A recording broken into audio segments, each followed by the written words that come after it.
好熱啊！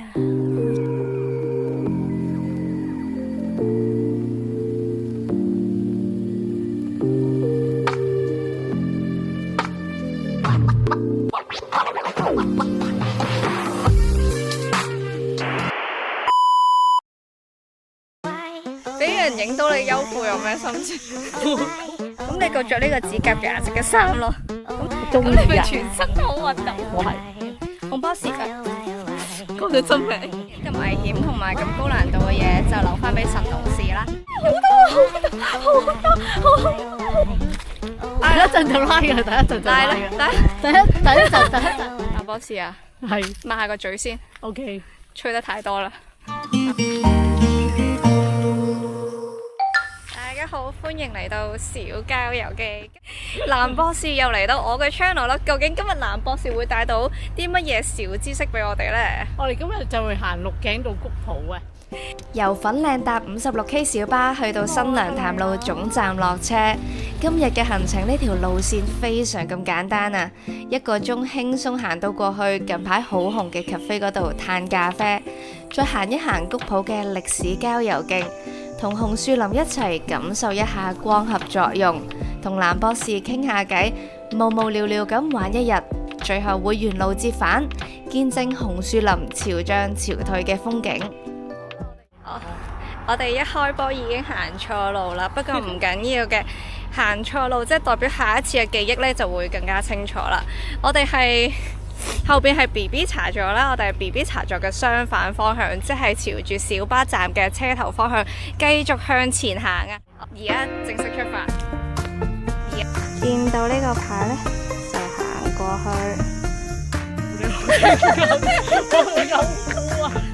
好尷尬，點解你要影個優褲啊？我哋唔講廢話先，今日咧天氣唔係咁好啊，藍博士，你會唔會影響到你今日郊遊嘅心情？唔係，其實我覺得今日算幾好嘅，因為咧朝早落咗一陣雨仔啊，雨粉咁樣啦。希望一陣唔好太熱咁樣。好熱啊！因為颱風都襲擊呢個日本嘅，其實係咁啊，所以有好多人咧應該去唔到日本旅行，就係留喺香港，不如去一啲咁 hea 嘅郊遊啦。而家嚟到前面係發記士多，然之後隔離呢度就有條路咧寫住行人路，應該就係呢度再行過去噶啦。介紹翻啦，你同呢塊鏡裏邊咧，都唔知點解咧，點解可以入到喺塊鏡入邊，超核突啦！你睇下，勁多係喺，唔好理嗰條女啦，我哋自己行啦嚇。係繼續錄影緊㗎，佢有排剪嘅，今晚呢條片係。行山片係最易剪，同大家分享一樣嘢啊！咁我有剪過呢個行山片同埋旅遊片噶嘛。行山片呢係最易剪嘅，因為我知道個方向啊，同埋知道我大概需要點剪啦。但係旅遊片呢，我係真係剪勁耐都剪唔到，係因為我真係冇方向。大家都想遊香港呢個地方，深度遊香港，會唔會有好多某個國家嘅人成日睇我哋嘅片咧？可能係啊。所以帶挈咗呢個西貢嘅萬宜水庫嘅一帶咁樣，應該係都多謝大家支持嘅。係多謝某個國家嘅人啦。係嘅，咁我哋而家好狼狽啊！而家好少片見會見到我咁狼狽，我執緊一袋。好，我哋而家攞翻個主導權先，出發！嚟到呢度見到行人逢坑。指示牌真係好清楚啊！經過去到對面呢，又有一個新嘅指示牌。好，我哋朝住呢個方向繼續向前行啦。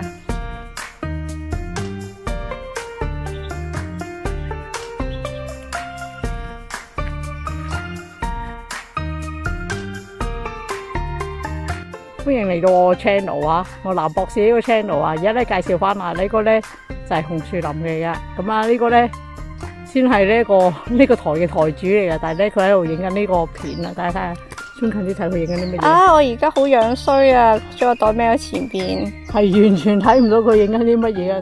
我嚟介紹翻咧，呢個就係頭先藍博士咧介紹，呢一度就係同藍博士個名相反嘅紅樹林啦。我幾近詩情畫意呢一度。喺嗰個草出採野花嘅藍博士係點啊？咩事啊？藍博士，我哋想訪問一下你呢，點解今日會有想去鹿頸道到谷埔呢一條路線嘅諗法呢？因為咧係呢個台主叫我去嘅，其實我冇乜諗法。係我叫你去嘅咩？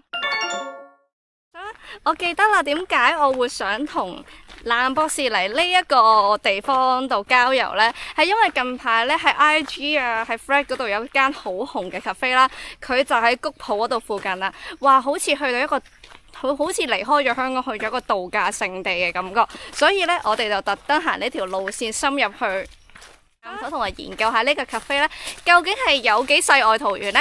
我哋一陣間去到就影俾大家睇啦。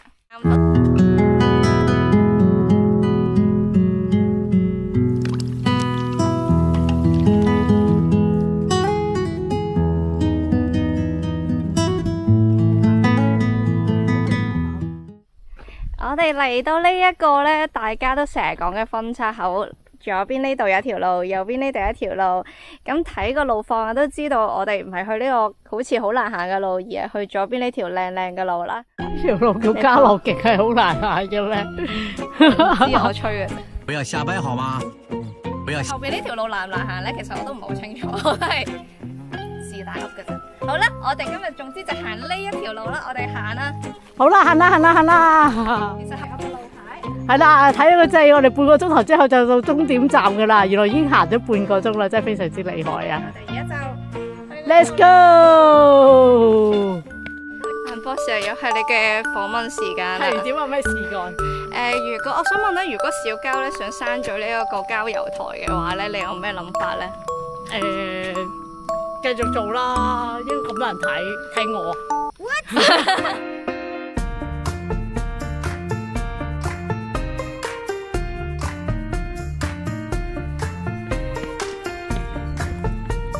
更新一下狀況，我哋仲有15分鐘就會行到去鳳坑嗰度噶啦。到期叫呢條片噶啦嚇，到呢有條橋仔，睇下先。啲水咧就一般啦。嗱，樓主咧就喺嗰度啦，台主嚟嘅呢個打機咁樣。好無聊啊！呢條片不過唔緊要啦，有蘭博士就會有 view， 有蘭博士就會無聊呢條片，所以呢個已經係我哋 channel 有蘭博士嘅片嘅方針嚟噶啦。冇錯。所以你撳得入嚟呢，咁就係多謝你哋容忍我哋嘅無聊啊！有洗頭艇蘭博士話我哋一陣間就搭嗰度嗰架洗頭艇過去深圳。喺我眼前邊呢一條呢，就係鳳坑村啦。鳳坑村係一條擁有超過300年歷史嘅客家單姓村，原名豐坑，喺1665年由張氏族人喺谷埔新圍嗰度遷徙過嚟。而迎街茶座係由鳳坑原居民張先生喺禮拜6日同埋公眾假期親自翻條村嗰度下廚經營㗎。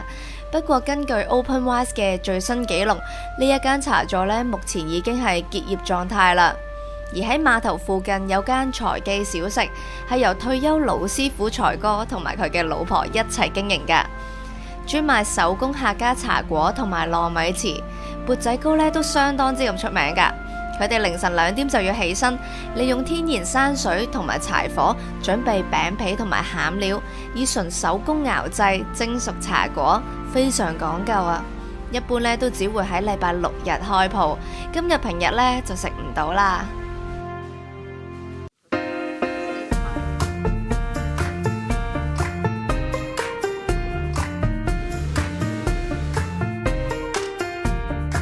咁請問你係賣乜嘢嘅呢？都係賣郊遊影片，歡迎嚟到我個 channel 小郊遊記，喺度介紹好多唔同嘅行山路線。呢張凳有啲熱，夏天嚟到呢，建議大家坐啊！我哋行啦。呢張凳，我哋而家就搭船上過深圳啦。我哋而家準備上船啦。係，蘭博士而家負責將隻船拉過嚟，咁我哋一陣間呢就會上去嗰度坐噶啦。係啊，等我陣啊。第一陣就拉嘅，第一陣就拉嘅。第一陣。嗰個咩啊？嗰個叫做寶礦力，係好過寶礦力。知唔知點解啊？寶礦力太甜啦。你知唔知點解啊？點解？寶礦力俾後生女飲噶。不要瞎掰好嗎？我學嘅蘭博士呢，而家就喺度上網 Google 呢啲係咩花啦。咁啊 Google 話呢啲叫黃荊。係啊，食唔食得㗎？呢個板珠嚟試下先。呢啲咁危險同埋咁高難度嘅嘢，就留翻俾神農試啦。係咪叫神農試啊？太無聊啦！大家會唔會嬲啊？睇呢條片。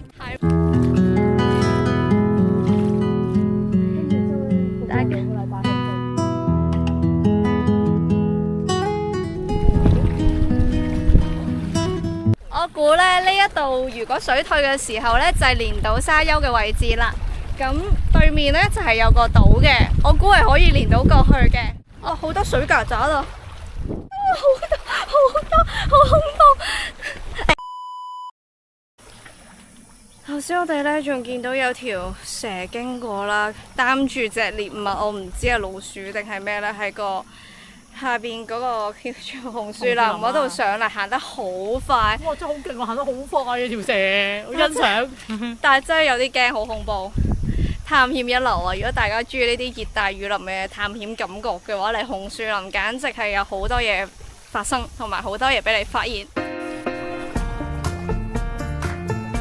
終點係谷埔啦，行前少少呢度呢，有個地圖。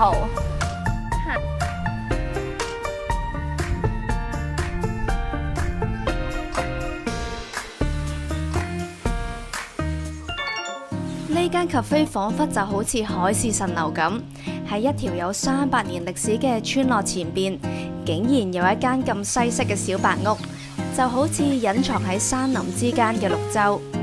今日嘅氣溫呢係熱到好似盛夏一樣啊！坐低飲杯凍冰冰嘅嘢飲，消消暑。好多人嚟到呢度呢都話好似去咗外國咁，但我覺得呢一度提醒我哋，原來香港仲有呢一種風景。香港都可以有呢一種 cafe， 嚟到不妨問問老闆，最推介嘅是日精選係啲咩啊？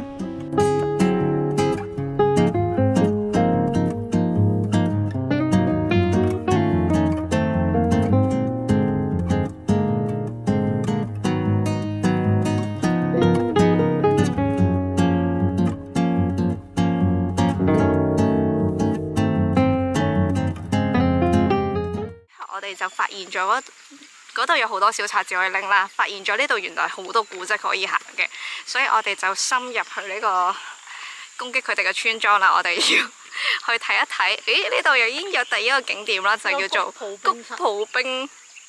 埔水塘啊！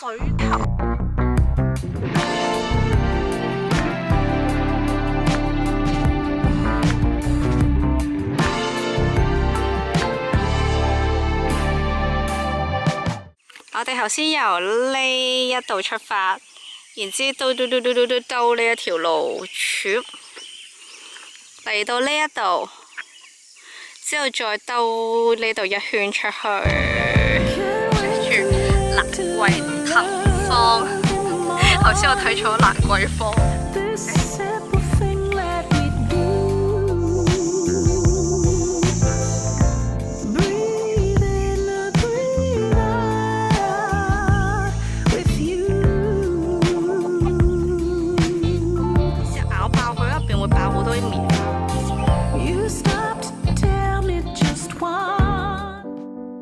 嚟到呢度又見到屋上面寫住蘭桂騰芳4個字，原來蘭同埋桂係指芝蘭同埋丹桂，係比喻優秀嘅兒孫。騰芳呢就係指美名遠揚、家族顯達，係寄予家族後代昌盛、門楣生光嘅意思。再行前少少呢，就會見到啟才學校，喺1932年建成，1993年停辦，而家已經活化成谷埔客廳，主要喺星期六日對外開放。呢一條路線呢，仲有好多唔同嘅歷史古蹟同埋建築物，有興趣嘅話，可以喺谷埔 cafe 嗰度拎一本小紅書研究一下，上一堂谷埔嘅文化課。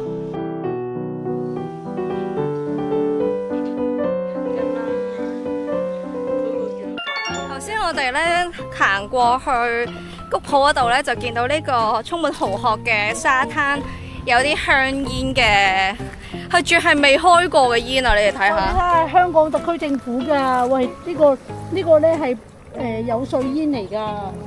重點係咧，成包原封不動係冇開過嘅飄咗過嚟咯，好奇怪。好明顯係走私啊！過過到咯，我哋見到嗰度係有退潮嘅跡象啊。頭先呢，嗰度仲係潮漲緊啦，所以仲未見到條路。而家大概晏晝3、4點鐘左右啦，退咗潮之後就終於見到條路啦。我哋而家就行過去個沙丘嗰度，我而家就喺呢片海域嘅中間啦。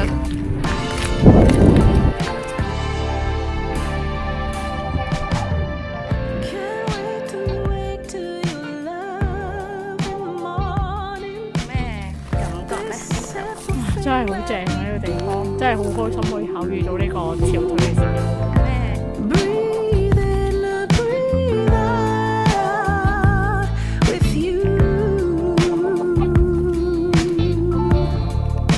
咁個蠔殼咧，應該咧係古時候浮上嚟嘅，或者係呢度根本就生產一個蠔場，但我見唔到蠔肉咯，就見到蠔殼咯。我知道啦，一定係啲人食完啲蠔之後掉翻啲殼出嚟啦。會唔會太大量呢？如果係咁嘅話，即係食大量咁食咯，應該。多啲啊！係，抹下個嘴先。OK， 吹得太多啦。我哋呢條片就去到呢度啦。如果大家中意嘅話，記得俾個 like。如果想留意我啲片嘅話呢，就記得 subscribe。我呢個 channel 主力都係郊遊嘅，有時都會 po 下旅遊片。咁希望大家多多支持，每條片呢都係好用心去製作噶。同埋有藍博士 ，hi。不過唔係每條片有藍博士就。